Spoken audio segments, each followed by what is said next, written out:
जे advance का ये question अगर हम देखें सॉल्व करें तो पहली अप्रोच मन में आती है कि हम इसमें एपी का सम और जीपी का सम लगा के कंपेयर करें या एनएट टर्म को कंपेयर करें, लेकिन हम इसको अभी सॉल्व करने वाले हैं बड़ी इंटरेस्टिंग अप्रोच से, जिसमें हम इसका ग्राफ बनाएंगे और ग्राफ किसका वो भी देखते हैं। चलो स्टार्ट करते हैं। सबसे पहले तो log b1 log b2 log b101 ये टर्म्स एपी में दे रखी है। इसका मतलब b1 b2 से लेके b101 क्लियरली जीपी की टर्म्स हो जाएंगी, और क्योंकि इस एपी की कॉमन डिफरेंस दे रखा है log 2, तो हमारी जो जीपी है उसका कॉमन रेशियो हो जाएगा 2।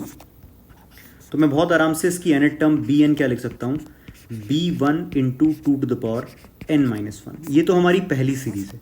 और सेकंड सीरीज एक क्लियर एपी मेंशन कर रखी है, तो ये आ जाएगा A N is a1 plus n-1 d। तो कुल मिला के पूरा क्वेश्चन इस bn और an को इन टर्म्स को कंपेयर करने पे और इसके सम को कंपेयर करने पर है।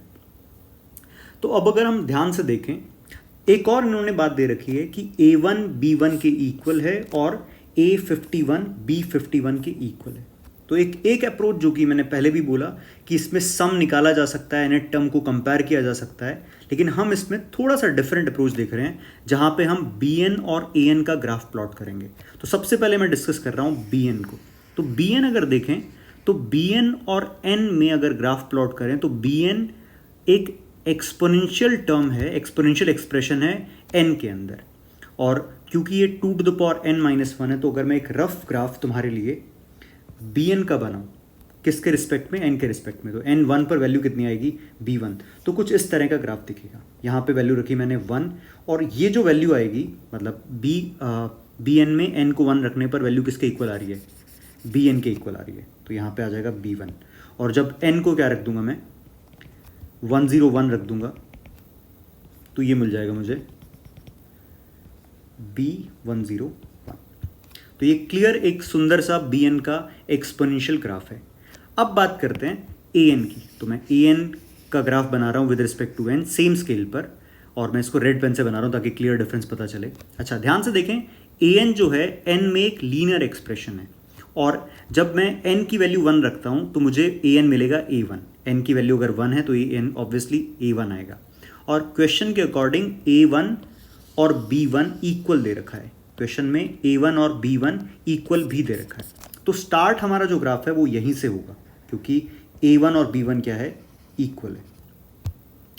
लेकिन एक और जो पॉइंट है जहां पे a51 किसके इक्वल है, b51 के इक्वल है, तो वो रास्ते में कहीं होगा, हमने यहाँ पे उसको ऐसे मार्क कर दिया। ये मान लेते हैं हमारा b51 is equal to a51 है। अच्छा, अब an का ग्राफ विद रिस्पेक्ट टू जब n बनाऊंगा तो लीनियर एक्सप्रेशन बनेगा, स्टार्ट होगा इस पॉइंट से, रेड पॉइंट यहाँ से, और इस पॉइंट तक। तो लीनियर ग्राफ बना रहे हैं और एक्सपोनेंशियल के लिए साथ में ग्राफ बना रहे हैं, तो इन दोनों पॉइंट के कट करता हुआ जाएगा। अच्छा, थोड़ा बेटर ग्राफ अगर बनाएं हम इसी का, तो कुछ इस तरह का ग्राफ बनता है कि हमारा जो bn है वो मैंने ब्लू कलर से बनाया है, और जो an है वो हमारा रेड कलर का एक ग्राफ है।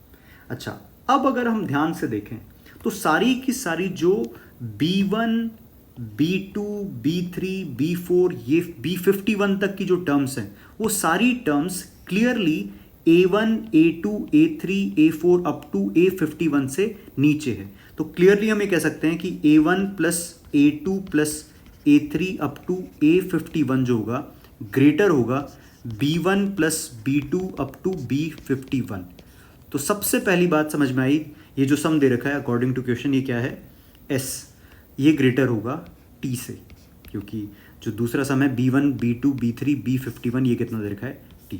तो एक बात तो क्लियर होगी कि s ग्रेटर देन t होगा। तो या तो हमारे पास में ऑप्शन a है या फिर ऑप्शन b है। दूसरा जो डिस्कशन है वो है 101th टर्म का। तो ध्यान से देखें, जैसे ही ये जो एक्सपोनेंशियल ग्राफ है और लीनियर का ग्राफ 51 पर कट करता है, उसके बाद कौन सा ग्राफ ऊपर निकल जाता है, एक्सपोनेंशियल का ग्राफ हमारा ऊपर निकल जाएगा। एक्सपोनेंशियल का ग्राफ ऊपर निकल जाता है।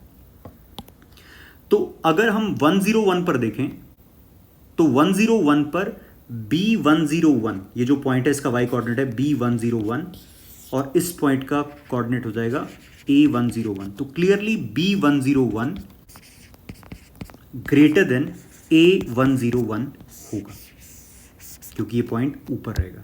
तो यहाँ से हमारे पास में आ जाएगा B101 ग्रेटर देन A101, इसका मतलब ऑप्शन बी करेक्ट है।